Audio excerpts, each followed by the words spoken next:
Welcome दोस्तों, सुविचार कहानियां 2.1 में आपका स्वागत है। मेरा पति रवि मुझसे ज्यादा मेरी पड़ोसन शालिनी की बात मानता था।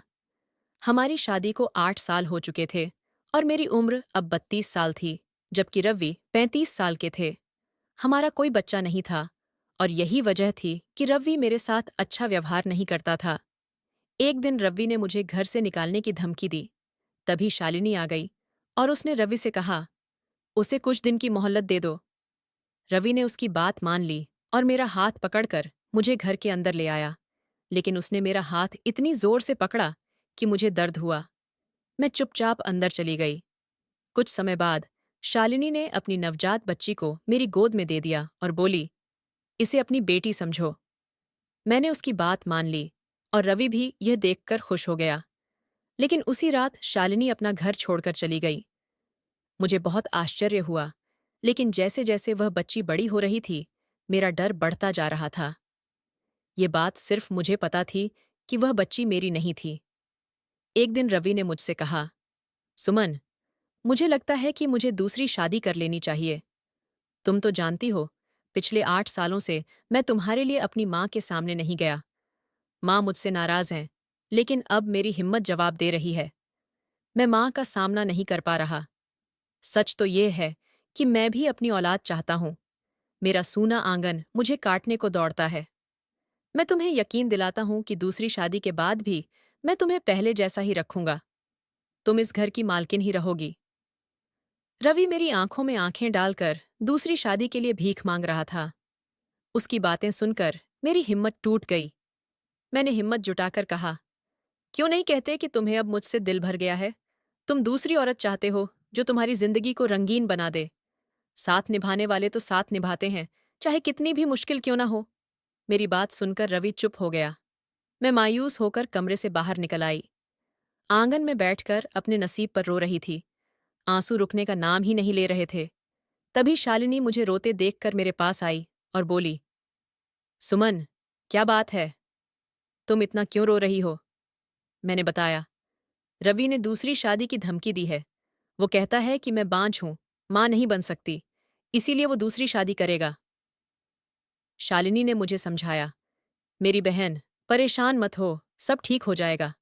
वह मुझे देर तक ढांढस बंधाती रही, लेकिन मेरे दिल की बेचैनी कम नहीं हुई। मैं उदास मन से अपने बिस्तर पर लेट गई। उसी दिन मेरी सास ने रवि को दूसरी शादी के लिए इतना उकसाया कि उसने मुझे घर से निकालने और तलाक देने की धमकी दी। शुक्र है शालिनी का, जिसने वक्त पर आकर रवि से कहा, उसे कुछ दिन की मोहल्लत दे दो। अगर उसने खुशखबरी नहीं दी तो तुम उसे घर से निकाल देना। रवि ने शालिनी की बात मानकर मुझे घर के अंदर ले लिया। मैं हैरान थी कि रवि उसकी बात इतनी जल्दी कैसे मान गया। खैर, मैं चुप रही। 2 दिन बाद शालिनी मेरे पास आई और बोली, सुमन, जल्दी से किसी दाई को बुला लाओ, मुझे प्रसव पीड़ा हो रही है। मैं सुनकर हैरान रह गई। मैंने कहा, शालिनी, ये सब क्या है? कैसे हुआ? दरअसल शालिनी 6 महीने पहले लखनऊ के हमारे पड़ोस में किराए के मकान में रहने आई थी। वह बहुत अच्छी और दयालु थी और हमारी गहरी दोस्ती हो गई थी। उसने मुझे सिर्फ इतना बताया था कि वह शादीशुदा है और उसका पति विदेश में रहता है। उसने अपनी गर्भावस्था के बारे में कुछ नहीं बताया था और न ही उसके शरीर से कुछ पता चला था कि वह गर्भवती है। जब उसने अचानक दाई बुलाने को कहा तो मैं घबरा गई। मैंने सोचा, दाई का इंतजाम कहाँ से करूं? जल्दी जल्दी भागकर अपनी दूसरी पड़ोसन रीता के घर गई। सौभाग्य से उसे एक दाई का नंबर पता था। उसने दाई को बुलाया और मैं बाहर बैठकर शालिनी के लिए प्रार्थना करने लगी। करीब 2 घंटे बाद दाई कमरे से बाहर आई। मैं खुशी खुशी बच्ची को देखने गई। बहुत प्यारी बच्ची थी। तभी शालिनी ने बच्ची को मेरी गोद में दे दिया और बोली, बहन, इसे आज से अपनी बेटी समझो। इसे रवि की गोद में दे दो और कह दो कि तुमने इसे जन्म दिया है। फिर वो दूसरी शादी का सोचेगा भी नहीं, मेरी बात भी पूरी हो जाएगी। मैंने पूछा, शालिनी, ये क्या बात है? उसने कहा, देख, तुम तो औलाद पैदा नहीं कर सकती। मेरे कहने पर ही रवि तुम्हें कुछ दिन की मोहल्लत दे रहा है। अगर मेरी बात पूरी न हुई तो रवि तुम्हें तलाक दे देगा। मैं तुम्हारा घर उजड़ते नहीं देख सकती। मैं उसकी बात सुनकर खुश हो गई, लेकिन मैंने कहा, शालिनी, ये कैसे हो सकता है? तुम्हारे पति इस बच्ची को देने से नहीं रोकेंगे? शालिनी बोली। सुमन, इसकी चिंता मत करो। मैं अपने पति से कह दूंगी कि बच्ची पैदा होते ही मर गई। मैंने कहा, शालिनी, मेरी खातिर इतना बड़ा झूठ कैसे बोल सकती हो? उसने मेरे हाथ पर हाथ रखकर कहा, तुम इतनी चिंता क्यों करती हो? बात यह है कि मैं अभी बच्चे की जिम्मेदारी नहीं उठा सकती। मेरा पति विदेश चला गया है, तो मैं खुद को इतनी परेशानी में क्यों डालूं? मैं चुप हो गई, लेकिन मुझे लग रहा था कि शालिनी कुछ छुपा रही थी। शायद वह जानबूझकर बच्ची से पीछा छुड़ाना चाहती थी। खैर, मैंने खुशी खुशी उसकी बच्ची को ले लिया। अगर उसे बच्ची की कदर नहीं थी, तो क्या हुआ? मेरी ममता तो प्यासी थी। उस बच्ची को देखकर मेरे दिल में ममता उमड़ पड़ी। मैं बच्ची को गोद में लेकर घर आई और रवि से कहा, देखो, ये हमारी बेटी है। मेरी बात सुनकर रवि हैरान रह गया। रवि ने कहा, ये हमारी बेटी कैसे? मैंने रवि को शालिनी की सारी बात बता दी। वह सुनकर बहुत खुश हुआ और बोला, कमाल हो गया सुमन, तुम माँ बन गई और मैं बाप बन गया हूँ। भगवान की कृपा है कि हमें बच्चा मिल गया। अब मुझे दूसरी शादी की कोई जरूरत नहीं। रवि के मुंह से ये बातें सुनकर मेरी खुशी का ठिकाना न रहा। मेरी आंखों में आंसू आ गए। मेरा घर उजड़ने से बच गया। मेरा प्यार बिछड़ने से बच गया। मैं उस बच्ची को गले लगाने लगी। शालिनी की वजह से मैं अपने पति के साथ फिर से जी पा रही थी। शालिनी ने मुझसे कहा था, मैं इस बच्ची को दूध नहीं पिलाऊंगी, तुम इसके लिए डिब्बे का दूध मंगवा लेना। मैंने जल्दी जल्दी रवि को बाहर भेजकर दूध का डिब्बा मंगवाया। रवि भी मेरी हर बात में भाग दौड़ कर रहा था। शाम तक सब कुछ बहुत अच्छा रहा, लेकिन रात होते ही बच्ची ने रोना शुरू कर दिया। मैं कभी उसे दूध पिलाती तो कभी कंधे पर लेकर टहलती। रवि भी मेरे साथ था। वह भी कोशिश कर रहा था कि बच्ची किसी तरह चुप हो जाए। 2 घंटे ऐसे ही बीत गए। तब रवि बोला, सुमन, मेरी मानो तो बच्ची को उसकी माँ के पास ले चलो। वह अपनी माँ की खुशबू सूंघ लेगी तो उसे चैन आ जाएगा। मैंने गुस्से से रवि की ओर देखा और बोली, क्यों? एक ही रात में तुम इस बच्ची से तंग आ गए? अब मुझे कह रहे हो कि इसे उसकी माँ के पास ले जाऊं? रवि ने सफाई दी, नहीं नहीं, मेरा ये मतलब नहीं था। तुम उसे 2 घड़ी के लिए शालिनी के पास ले जाओ। जब वह सो जाए तो उसे वापस ले आना। मैं भी बच्ची के रोने से परेशान हो चुकी थी, इसलिए उसे लेकर शालिनी के घर चली गई। वहां हर तरफ अंधेरा ही अंधेरा था। मुझे लगा कि शायद वह जल्दी सो गई होगी। मैंने धीरे से उसके कमरे का दरवाज़ा खोला तो देखकर हैरान रह गई कि कमरा खाली था। मैंने जल्दी से बच्ची को बिस्तर पर लिटाया और बाथरूम चेक किया। वह भी खाली था। मैं बहुत परेशान थी कि आखिर रात के समय शालिनी कहाँ जा सकती है।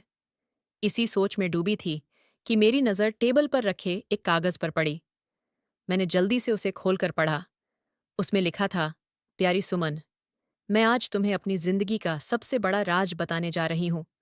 दरअसल मेरी बच्ची नाजायज है।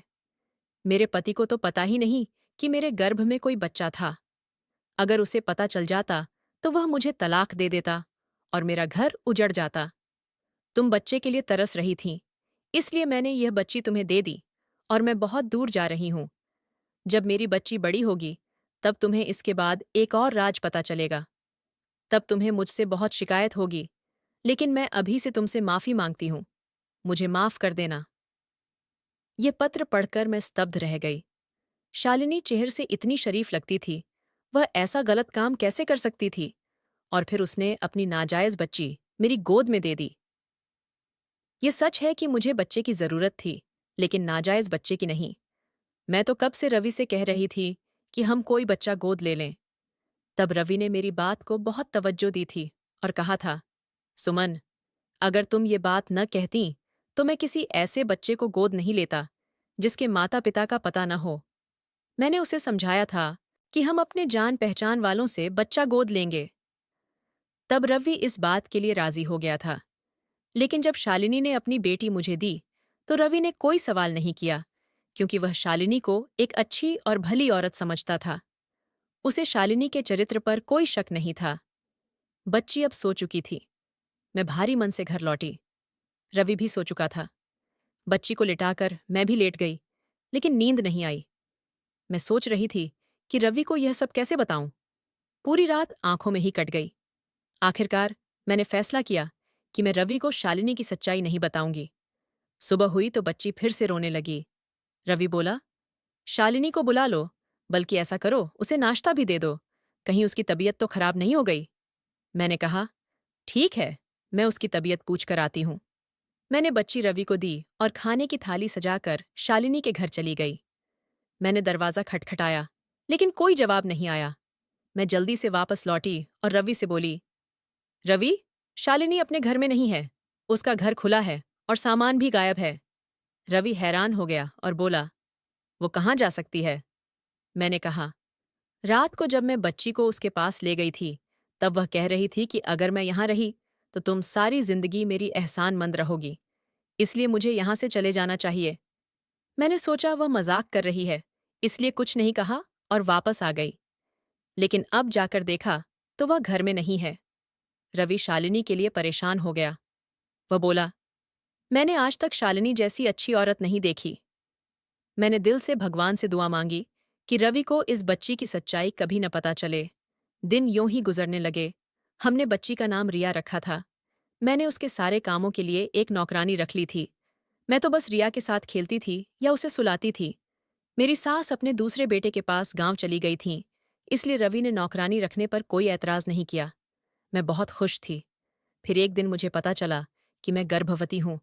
शादी के 8 साल बाद यह खबर मेरी जिंदगी की सबसे बड़ी खुशी बन गई। जब रवि को यह खुशखबरी मिली तो उसने मुझे अपने हाथों से गले लगा लिया। मेरी पहली संतान होने वाली थी। मुझे काफी परेशानी हो रही थी, इसलिए डॉक्टर ने मुझे बेड रेस्ट की सलाह दी। अब रिया पूरी तरह नौकरानी के भरोसे थी। एक दिन नौकरानी मेरे पास बैठकर बोली, दीदी, आप तो दूसरी बार गर्भवती हो गईं। नौकरानी बोली, दीदी, अपने ऊपर से यह बोझ उतार दो, ताकि आपका दूसरा बच्चा रिया की तरह न हो। मैं हैरान रह गई। मैंने पूछा, तुम्हारा मतलब क्या है? रिया को क्या हुआ? भगवान की कृपा से वह तो स्वस्थ और अच्छी है। मेरी बात सुनकर नौकरानी अचानक बड़बड़ाने लगी और बोली, जी, बस ऐसा ही मेरा ख्याल था। मैं रिया से बहुत प्यार करती थी। रवि भी उस पर जान छिड़कता था, क्योंकि वह हमारी पहली संतान थी। इस बार भगवान ने मुझ पर कृपा की थी और मुझे मां बनने का सौभाग्य मिला था, लेकिन रिया के लिए मेरी मोहब्बत में कोई कमी नहीं आई थी। धीरे धीरे समय बीतता गया और भगवान ने मुझे एक बेटा दिया, जिसका नाम हमने निखिल रखा। अब मेरा परिवार पूरा हो गया था, एक बेटी और एक बेटा। मैं बहुत खुश थी। कुछ ही दिनों में मैंने घर की सारी जिम्मेदारियां खुद संभाल ली थीं। मैंने रवि से कहा, मुझे एक और नौकरानी की जरूरत है।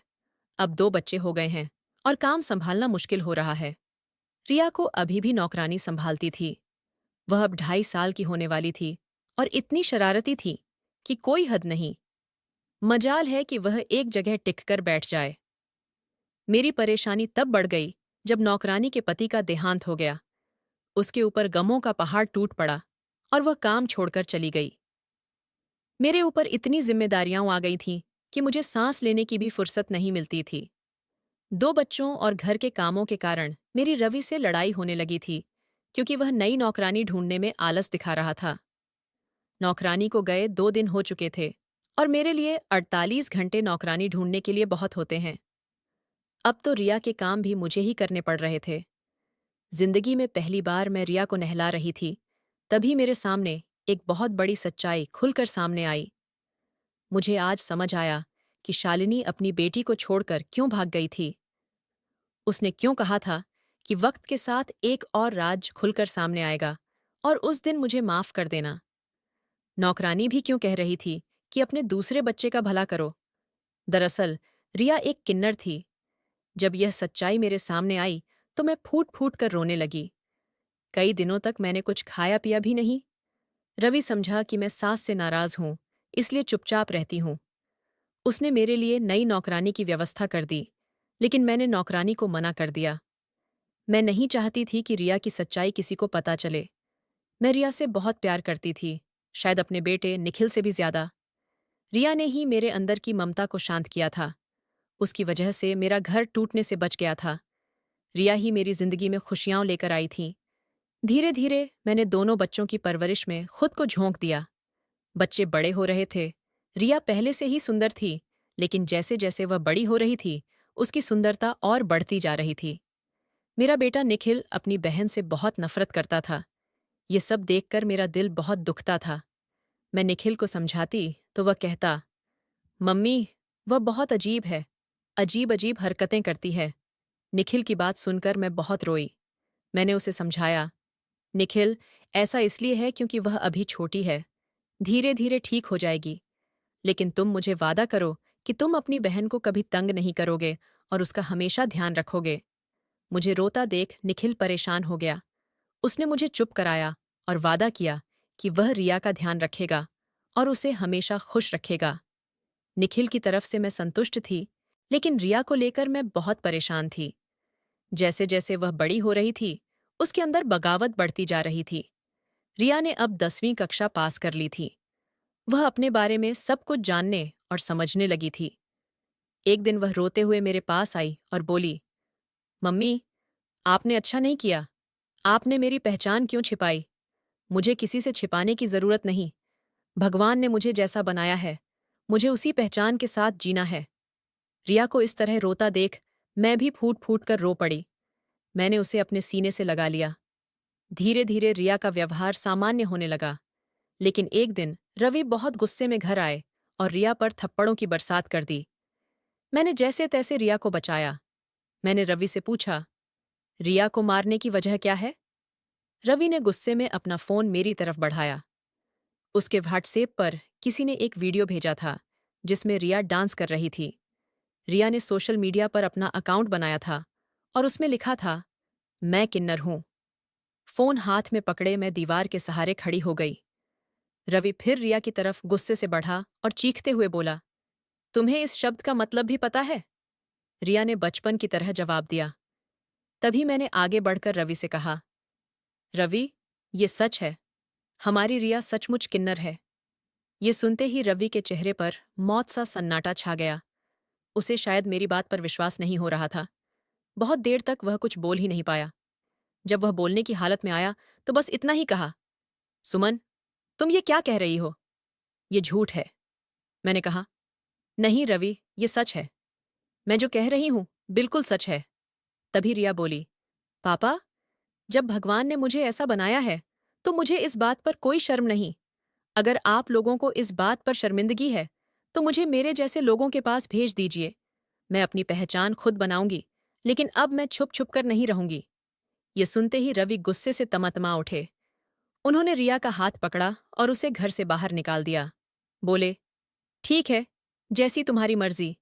आज से तुम हमारे लिए मर गई हो। ये कहकर रवि ने अंदर से दरवाजा बंद कर दिया। मैं रोती रही, चीखती चिल्लाती रही, लेकिन रवि ने मेरी एक न सुनी। मैंने दरवाजा खोला और रवि से कहा, मैं भी रिया के साथ जाऊंगी। जैसे ही मैं दरवाजे के बाहर निकली, रवि ने कहा, अगर तुम रिया के साथ गईं तो मैं तुम्हें तलाक दे दूंगा। रवि के मुंह से ये शब्द सुनते ही मैंने अपने कदम रोक लिए और भारी मन से अपने कमरे में चली गई। बिस्तर पर गिरकर मैं फूट फूट कर रोने लगी। मेरे पीछे पीछे निखिल भी रोता हुआ आया और बोला, मम्मी, रिया मेरी बहन है। मैं उसे ऐसे अकेला नहीं छोड़ सकता। लेकिन रवि ने निखिल की भी एक न सुनी। धीरे धीरे रात गहराती गई, लेकिन मेरी आंखों में नींद नहीं थी। मुझे महसूस हुआ कि रवि भी बेचैन थे। चाहे कुछ भी हो, रिया को उन्होंने अपनी बेटी की तरह पाला था। वह उनकी पहली संतान थी। जैसे तैसे रात कटी। सुबह होने पर मैं घर के कामों में व्यस्त थी। तभी दरवाजे पर किसी ने दस्तक दी। मैंने दरवाजा खोला तो सामने रिया खड़ी थी। मुझे देखते ही वह मुझसे लिपट कर रोने लगी और बोली, मम्मी, मुझे घर से दूर मत करो। इस घर से दूर होकर मैं मर जाऊंगी। मैं आप लोगों के बिना नहीं रह सकती। रिया को इतनी खराब और बेबस हालत में देखकर मेरा दिल दहल गया। मैं उसे अंदर ले आई, पानी पिलाया और पूछा, बेटी, क्या हुआ? सब ठीक तो है ना? रिया ने रोते हुए बताया, मम्मी, मैं गुस्से में घर से निकल गई थी। सोचा था कि मैं अपने जैसे लोगों के साथ रहूंगी, आप लोगों के साथ नहीं। लेकिन मैं कुछ ही दूर गई थी कि कुछ लड़कों ने मुझे पकड़कर अपनी गाड़ी में डाल दिया और एक सुनसान जगह ले गए। उनकी नीयत अच्छी नहीं थी। तभी कुछ लोगों का समूह उस ढाबे पर आया। उन्होंने उन लड़कों को मेरे साथ जबरदस्ती करते देखा और मुझे बचा लिया। बाद में पता चला कि वे किन्नर समुदाय के लोग थे। उन्होंने मुझे रात भर अपने पास रखा और कहा, सुबह होने पर अपने घर चली जाना। उस एक रात में मैंने उनके दर्द को समझा। वे जो कुछ भी करते हैं, अपनी मर्जी से नहीं, बल्कि मजबूरी में करते हैं। फिर मैंने सोचा, हम भी तो इंसान हैं। हमारा दिमाग सामान्य लोगों से थोड़ा अलग जरूर है, लेकिन हम भी कुछ कर सकते हैं। मैंने मन में ठान लिया कि मैं पढ़ूंगी, लिखूंगी और अपना करियर बनाऊंगी, अपनी खुद की पहचान बनाऊंगी। बस, मम्मी, आप और पापा मुझे माफ कर दो और मुझे अपनी ममता की छांव में रखो। मैंने कहा, रिया, मैंने तो तुझे माफ कर दिया है। तभी पीछे से रवि की आवाज आई। हम दोनों चौंक गए। वह हमारी सारी बातें सुन रहा था। रिया रवि के सीने से लिपट कर बिलख बिलख कर रोने लगी। रवि ने उसके सिर पर हाथ फेरते हुए कहा, बेटी, रात को मैं गुस्से में कुछ ज्यादा ही कह गया था। प्लीज मुझे माफ कर दो। मुझे तुम्हारे साथ ऐसा नहीं करना चाहिए था। मुझे तुम्हें प्यार से समझाना चाहिए था। बाप बेटी के इस मिलन को देखकर मेरी आंखों में आंसू आ गए। इसके बाद रिया अपनी पढ़ाई में जी जान से जुट गई। उसने अपना सोशल मीडिया अकाउंट डिलीट कर दिया और अपने सपने को पूरा करने में लग गई। उसका सपना था डॉक्टर बनना। इस बीच हमें लोगों की बहुत सी बातें सुननी पड़ीं। रिया ने हिम्मत नहीं हारी। रवि और मेरा हौसला मिलने पर वह और आगे बढ़ती गई। आज मेरी रिया एक बहुत कामयाब डॉक्टर है। भगवान ने उसके हाथों में जादू दे रखा है। जिस मरीज पर वह हाथ रखती है, वह हंसता खेलता अपने घर लौटता है। रिया और निखिल ने मिलकर एक एनजीओ खोला, जिसमें वे किन्नर बच्चों की पढ़ाई लिखाई और उनके पालन पोषण का काम करते हैं। जो लोग पहले रिया के बारे में ताने मारते थे, अब उनके मुंह बंद हो चुके हैं। दूर दूर तक मेरी रिया का नाम है। मेरा सिर गर्व से ऊंचा हो जाता है। तो दोस्तों, आज की हमारी वीडियो आपको कैसी लगी? अगर आपको यह कहानी दिल को छू गई हो, तो लाइक, शेयर और कमेंट करना न भूलें। और हाँ, ऐसी और कहानियां सुनने के लिए हमारे चैनल सुविचार कहानियां 2.1 को सब्सक्राइब जरूर करें। धन्यवाद।